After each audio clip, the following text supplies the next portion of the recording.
اس سے پہلے جامعۃ الحسن کے اساتذہ کرام کو اور وہاں سے آنے والے طلباء کو خوش آمدید کہتا ہوں۔ آغازات میں ہمیں اس قابل سمجھا کہ ہمارے پاس آپ چل کے آئیں، آپ کے اس حسن ظن کا شکریہ بھی ادا کرتا ہوں۔ اللہ تبارک و تعالیٰ آپ کو مالا مال فرمائے، اور یہ پڑھانے کا جو کام ہے اساتذہ کرام کر رہے ہیں اور بچے پڑھ رہے ہیں، یہ کام سب سے پہلے دار ارقم میں رسول اللہ صلی اللہ علیہ وسلم نے شروع کرایا اور 13 سال تک یہ وہاں یہ کام چلتا رہا، اور پھر اس کے بعد رسول اللہ صلی اللہ علیہ وسلم ہجرت فرما کر مدینہ طیبہ تشریف لے آئے۔ مدینہ طیبہ کی مسجد نبوی میں یہ تعلیم و تعلم کا سلسلہ چلتا رہا۔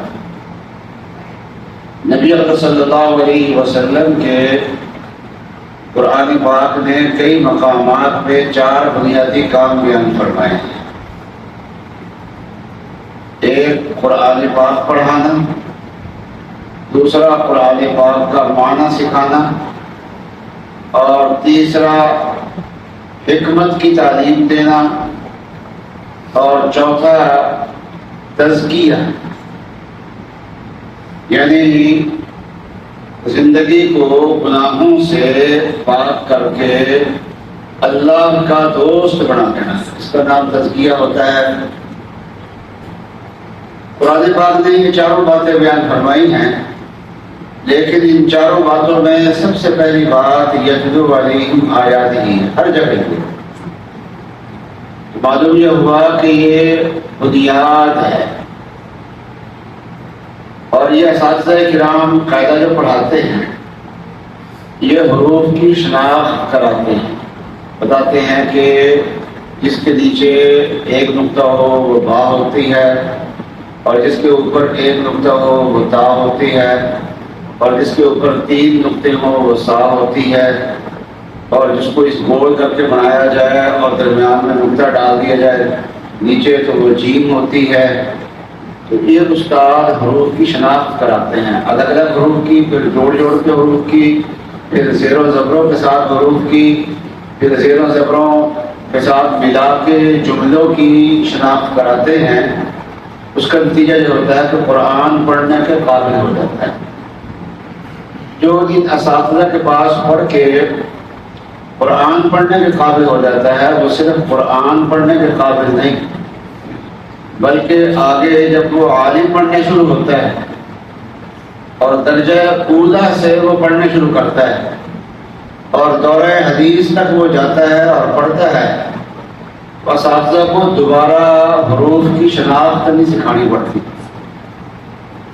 وہ آگے سیغے سکھاتے ہیں، وزن سکھاتے ہیں، صرف کی چیزیں سکھاتے ہیں، اعراب سکھاتے ہیں، یہ سکھاتے ہیں، لیکن حروف کی شناخت نہیں ان کو سیکھنی پڑتی، اور وہ بخاری تک اسی طریقے سے چلتے ہیں۔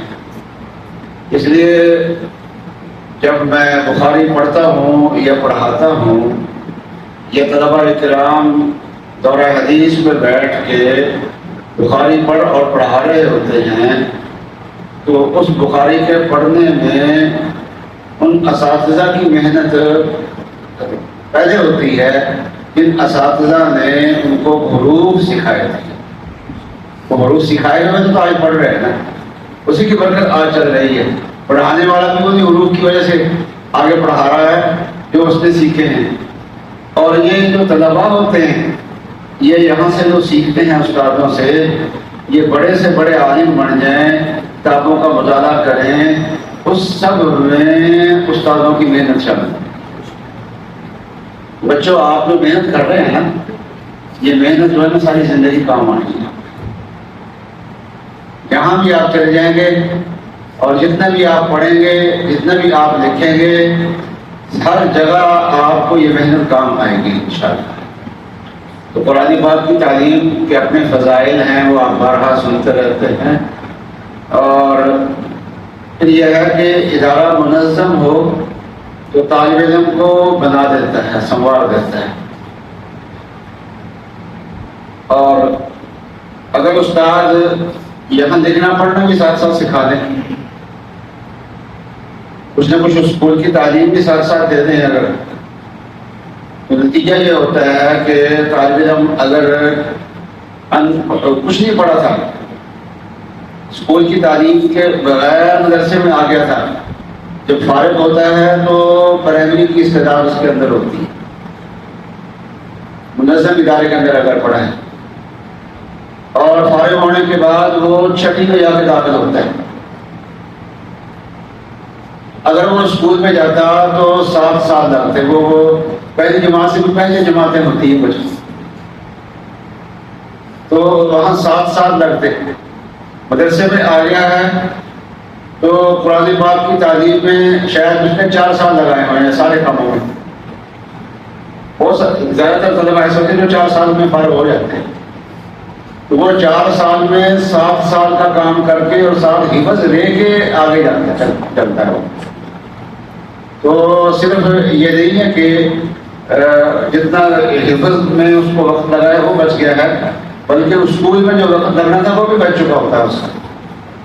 اور اگر پرائمری کر کے مدرسے میں آیا تھا تو مدرسے والے تھوڑا تھوڑا اتنا پڑھا دیتے ہیں، جب فارغ ہو کے جاتا ہے تو وہ 9ویں کلاس میں جا کے داخلہ لیتا ہے. تو جتنا وقت اس نے یہاں پر لگایا ہوتا ہے وہ سارا وقت اس کا بچ جاتا ہے.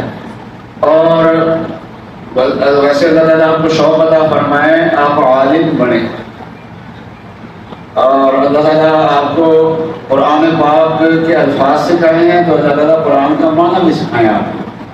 آپ قرآن کا معنی جاننے والے بھی بن جائیں.